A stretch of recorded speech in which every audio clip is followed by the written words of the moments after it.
In today's video, I'm going to teach you how to move clips in CapCut. Before we jump in, make sure you've already opened your project in CapCut and that your video is visible in the main editor. You should see your preview window at the top, and along the bottom of the screen, you'll find the timeline. This timeline is where all your clips are lined up in the order they'll play in your final video. Let's start with simply moving a clip along the timeline. Look closely at the bottom of the screen where your video tracks are displayed. Each rectangular block represents a clip. Find the specific clip you want to move. Once you've located it, tap or click on that clip to select it. You'll usually see a slight highlight or outline appear around it, which tells you that CapCut knows that's the clip you're working with. Now, keep your finger or mouse button pressed down on that selected clip. While holding, drag the clip left or right along the timeline. Dragging it to the left will make it appear earlier in your video, and dragging it to the right will make it appear later.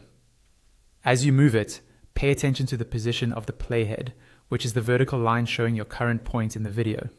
This can help you line up your clip with specific moments, like beats in music or other transitions. When you've found the spot where you want the clip to start, simply release your finger or mouse button. The clip will drop into that new position on the timeline. If it's snapped into place next to another clip, that means there are no gaps, so your video will play smoothly from one clip to the next.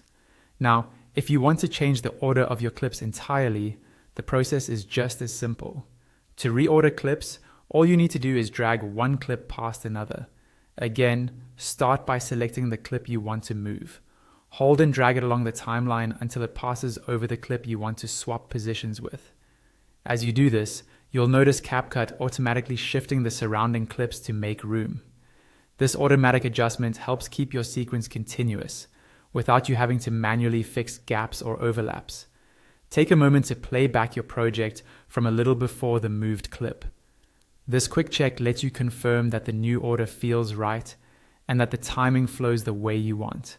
And that's it. You now know how to move and reorder clips in CapCut, giving you precise control over the sequence of your video.